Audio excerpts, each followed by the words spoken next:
अभिनेत्री भूमिका चावला ने सलमान खान के साथ फिल्म तेरे नाम से डेब्यू किया था बॉलीवुड में। अब वो नजर आने वाली हैं सलमान खान की एक और आने वाली फिल्म जो ईद पर रिलीज हो रही है, किसी का भाई किसी का जान में। इस वक्त मेरे साथ मौजूद हैं खुद भूमिका चावला, हमसे इस फिल्म के बारे में खास खास बातचीत करने के लिए बहुत बहुत स्वागत है एबीपी न्यूज में। आपने सलमान खान के साथ डेब्यू किया था तेरे नाम में, फिल्म बहुत बड़ी हिट साबित हुई थी। उसके पहले आपने तमिल तेलुगु फिल्मों में काम किया था और बाद में हिंदी फिल्मों में डेब्यू किया था।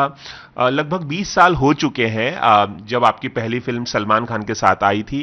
क्या कुछ कहना चाहेंगी दोबारा काम करने को लेकर? बहुत ही अच्छी फीलिंग है जब आप किसी के साथ डेब्यू करते हैं एंड गॉड्स ग्रेस वो फिल्म इतनी लोगों ने पसंद की, it became a huge hit. तो उसके बाद इतने साल के बाद हम फिर से काम कर रहे हैं, जब बीच में जैसे आपने कहा थोड़ी देर पहले कि वी डिड अनदर फिल्म, दिल ने जिसे अपना हाँ, कहा। उसके बाद एक और फिल्म की थी आपने। करेक्ट, तो दिल ने जिसे अपना कहा की, और उसके बाद अब हम ये फिल्म कर रहे हैं। So it's a nice journey to work with Salman, and I see so many changes. क्या बदलाव देखते हैं सलमान खान में? ये सवाल तो पूछना बनता ही है, 20 सालों में क्या बदलाव देखा है आपने? पहले तो उन्होंने सेट ट्रेलर लॉन्च के दिन बोल दिया कि कुछ चीज़ें बदली ही नहीं कि तब भी हम, जैसे मैं बात करती थी, I used to go and say good morning and खाना खाया कि नहीं and thank you good night. हाँ, तो बहुत कम बोलती थी, आप इंट्रोवर्ट थी। काफ़ी, आई हाँ, mean I used to love reading. मैं सेट पे अपना किताबें पढ़ती थी। बहुत ज़्यादा, बहुत I used to love reading. In fact शायद एक एक फिल्म में मैं 8-10 स्टोरी बुक्स पढ़ लेती थी, कभी ज़्यादा, उससे ज़्यादा, अच्छा, शूटिंग के दौरान। शूटिंग के दौरान।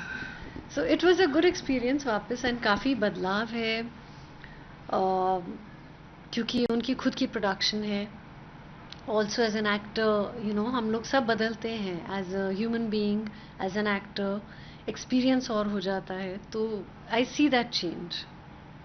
अब तेरे नाम जो फिल्म थी, उसमें एक ऑब्सेसिव लवर बने हुए थे, एक बहुत जुनूनी किस्म के प्रेमी बने थे सलमान खान, जो किसी भी कीमत पर आपसे प्यार करना चाहते हैं, आपको अपना बनाना चाहते हैं। उनका हेयर स्टाइल भी काफ़ी पॉपुलर हुआ था, ये फिल्म भी काफ़ी हिट हुई थी, जिस तरह के गाने थे। अब इतने सालों बाद अब किस तरह से देखती हैं आप उस फिल्म को, और कोई खास वाकया सुनाना चाहेंगी शूटिंग के दौरान?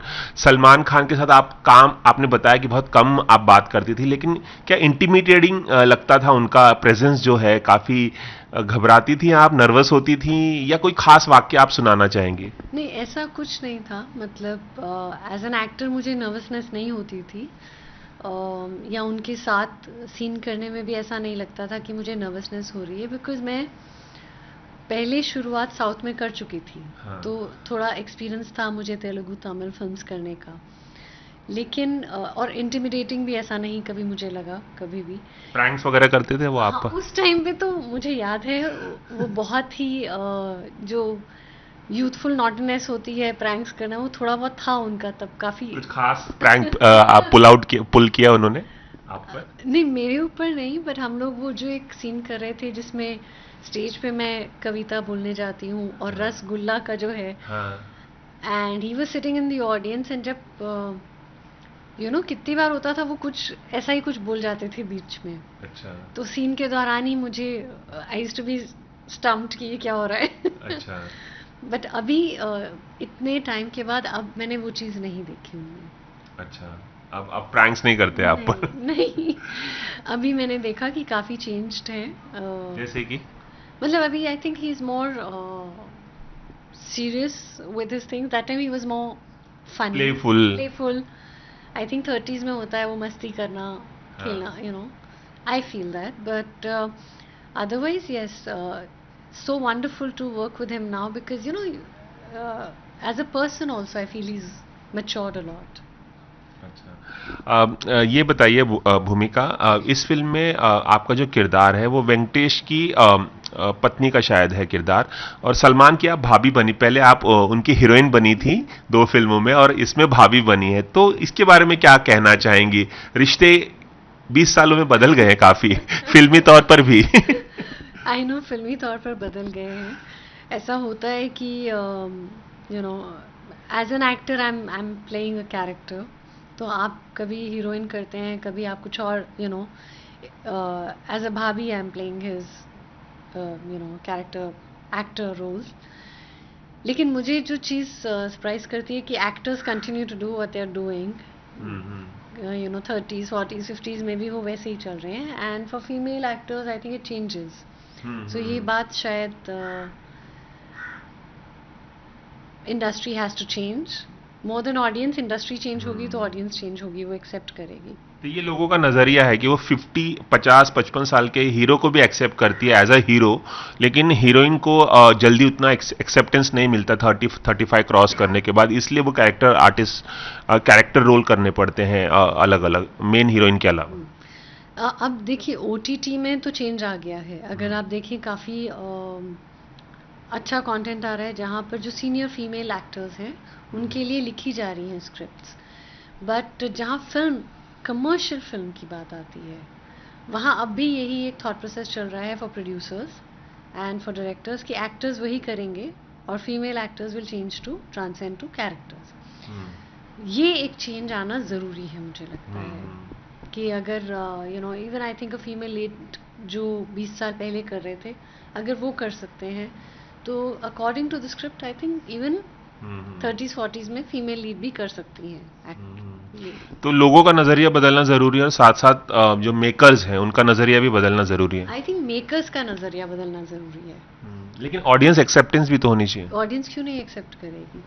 मुझे ऐसे लगता है हम एक रेस्टोरेंट है, हमारे पास ये मेन्यू है, आप लेंगे, हम इसी में से चॉइसेस हैं राइट। सो हम जो सर्व करेंगे वो लेंगे। अब हमने कंटेंट ओटीटी पे चेंज कर दिया है and audience is accepting it. काफ़ी हद तक चेंज किया है हमने कंटेंट, हमने उनको एक नया टेस्ट दिया है और ऑडियंस ने वो लिया है, दे आर लाइकिंग इट। तो it is in the hands of makers in the industry, it's not in the hands of audience. तो अगर मेकर्स ऐसा सोचेंगे कि हम कुछ ना कुछ चेंज कर सकते हैं तो ऑडियंस विल एक्सेप्ट इट। बिल्कुल बिल्कुल। हमने तेरे नाम की तो काफ़ी बात की, लेकिन मैं जानना चाहूँगा जब आप इस फिल्म की शूटिंग कर रही थी किसी का भाई किसी का जान में, कोई ऑकवर्ड फीलिंग इतने सालों बाद आप सलमान के साथ काम कर रही हैं, भाभी का किरदार निभा रही हैं, या कोई खास वाक्य आप सुनाना चाहेंगे? नहीं ऐसा कुछ नहीं, but I think everything was very nice, we enjoyed, क्योंकि ये इतना it was a huge production, huge set and so many people. तो काफ़ी अच्छी फीलिंग थी बिकॉज सारे एक्टर्स एक साथ आते थे सेट पे। मेरे जितने भी सीन्स रहे हैं सारे actors, I think in all the scenes pretty much, कुछ एक दो छोड़ के सब सीन्स में सब एक्टर्स थे। So it was a nice feeling क्योंकि सब एक साथ आते थे, सबके एक अलग अलग किरदार है, सबका अलग अलग एक एक स्ट्रेंथ है जो सेट पे लेके आ रहे हैं, परफॉर्मेंस स्ट्रेंथ है या थॉट प्रोसेस है। सो वो अच्छा लगा मुझे वैसे। आपने हाल ही में ओटीटी में भी काम किया था, भ्रम आपकी एक सीरीज आई थी, और फिल्मों में आने से पहले आपने टीवी सीरीज में भी काम किया, हिप हिप हुर्रे में आप नजर आई थी और एक आध शो में और भी नजर आई थी आप, फुर्सत में। हाँ, इस जर्नी को किस तरह से देखते हैं? आपने टीवी में काम किया, फिर तमिल तेलुगु सिनेमा की तरफ, मलयालम सिनेमा की तरफ चले गए, उसके बाद में हिंदी में डेब्यू किया आपने, तो और म्यूजिक वीडियोस में भी काम किया था आपने कुछ। आई थिंक उस वक्त मैंने काफ़ी म्यूजिक वीडियोस में किया था। एक था, काफ़ी थे, I think I don't even remember. Ek Masoom Tera Chehra was there, Altaf Raja, Adnan Sami, Venus के लिए मैंने किया था, टी सीरीज़ के लिए 2-3 वीडियोस किए थे उस टाइम पे। सो मेरी जर्नी आई थिंक शुरू हुई तेलुगु फिल्म से, फिर तेलुगु से तमिल, फिर हिंदी, ऐसे करके one after another everything happen. But God's grace मैं आज भी साउथ में काम कर रही हूँ, मुझे आज भी उतना ही अच्छा लगता है वहाँ काम करना, because that for me is home ground. तो फीलिंग बहुत अच्छी है। एंड वापस अब यहाँ आई एम डूइंग किसी का भाई किसी की जान, तो अच्छा मिक्स हो जाता है, आप अलग अलग लैंग्वेजेस में काम कर रहे हैं। बिल्कुल बिल्कुल। आपको योगा करना भी काफ़ी पसंद है और आपने अपने योगा टीचर भरत ठाकुर से शादी 2007 में की थी। फिट रहने, आप बहुत ही fit actress, one of the fittest actress मानी जा सकती हैं। आपकी फिटनेस का जो राज है वो योगा ही है या और कुछ भी रूटीन फॉलो करती हैं आप? Mostly yoga and stretching, basic simple stretching in the morning, and walks मैं करती हूँ. I go for swimming once in a while. तो it's a combination of I think everything. और क्या टिप्स देना चाहेंगे दर्शकों को, खाने पीने का किस तरह से लिहाज करना चाहिए? मैं सब कुछ खाती हूँ, मैं डाइट पे नहीं कभी जाती, बट मैं सब कुछ थोड़ी क्वांटिटी में खाती हूँ. अच्छा. एंड नॉनवेज मेरा बहुत कम है. It is as good as I think शायद साल में 3 या 4 बार. तो ज़्यादा नॉनवेज नहीं खाती. खाना मेरा 7 साढ़े 7 बजे मेरा डिनर हो जाता है. कभी कभी 6:30 बजे भी हो जाता है इफ़ आई एम हंग्री. तो अर्ली डिनर करती हूँ मैं. And I think more fruits. But ultimately, I think it is the amount of good sleep and peace that you live with, which will show on your health. बिल्कुल बिल्कुल बिल्कुल. मैं एक सवाल और भी पूछना चाहूँगा आपसे फिल्म से रिलेटेड ही. तेरे नाम का को लेकर सतीश कौशिक ने उसे डायरेक्ट किया था, जो हमारे बीच में नहीं है, और उनकी 67th जो बर्थ एनिवर्सरी हाल ही में मनाई गई थी 2-3 दिन पहले. तो मैं आपसे पूछना, किस तरह की यादें हैं? सतीश कौशिक वो डायरेक्टर थे जिन्होंने पहली दफ़ा बॉलीवुड फिल्म में आपको डायरेक्ट किया था. किस तरह से एक पर्सन के तौर पे याद करना चाहेंगे? हम लोग तेरे नाम के टाइम पे जब मिलते थे, उसके बाद भी हम काफ़ी मिले. एंड रीसेंट टाइम्स में हम लोग his daughter and we used to meet. वो घर आते थे कभी कभी. हम लोग we used to go out together. तो journey has been wonderful with him. And my debut film जो बहुत चली, गॉड्स ग्रेस, वो भी उन्होंने डायरेक्ट की थी. जब मैंने पहली सुबह उठ के मुझे पता चला, when I open my eyes and I got a message from somebody कि Satish is no more, I was really shock. मुझे यकीन नहीं हुआ कि ऐसा सडन डिमाइस हो गया है. But he was one of the most happy, one of the most ever smiling, ever jovial person, and always so excited to do something better and new. जब भी हम मिलते थे, वो उनके पास कुछ एक नई स्क्रिप्ट होती थी जो एक्चुअल अलग स्क्रिप्ट होती थी, not the run of the mill script. इतनी सारी उनके पास ऐसे डिफरेंट कॉन्सेप्ट्स थे. हिस्ट्री से भूमिका हम ये बनाएंगे ऐसे अलग मूवीज. सबसे ज्यादा कौन सी बात उनकी याद आती है आपको, as a person, as a director? Very positive person. I think he was always very positive, very. He didn't have the feeling कि मैंने इतना काम कर लिया है तो I've reached somewhere and it's done. He was always wanting to do more. वो जो चाह होती है, जो excitement होती है to do better. और even he used to say अब मुझे लगता है कि अब मुझे इससे आगे जाना है, कुछ नया सीखना है. तो वो he never stopped where he was. And even though he had done so much work, कभी भी ऐसा नहीं था कि I am who I am. He was very simple, normal, down to earth family man.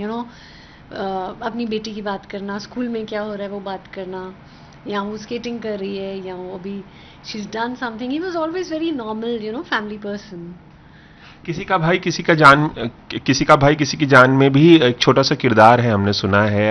क्या कुछ बताना चाहेंगी, कोई सीन? तो मैंने उनके साथ इसमें काम नहीं किया. अच्छा. हम लोग के ज़्यादा ऐसा मतलब था, पर ऐसा कुछ सीन्स नहीं थे कि जहाँ हम एकदम मुलाकात हुई सेट पे कभी? नहीं, ऐसे नहीं, क्योंकि ऐसा होता था कि मैं अगर आई तो he would leave, something like that. चलिए, जाते जाते मैं आपसे सवाल पूछना चाहूँगा, चूंकि आपने ओटीटी में काम भी किया और हम सब ओटीटी पर बहुत सारा कंटेंट देखते ही हैं, चाहे वो फिल्में हो, सीरीज हो, ग्लोबल सीरीज फिल्में हो या इंडियन फिल्में या सीरीज हो. आपका पसंदीदा कोई सीरीज जो हमारे दर्शकों को आप रेकमेंड करना चाहेंगी कि ये जरूर देखना चाहिए? कोई भी सीरीज हो सकती है, किसी भी भाषा की हो सकती है. ऑनेस्टली आई डोंट, या कोई फिल्म.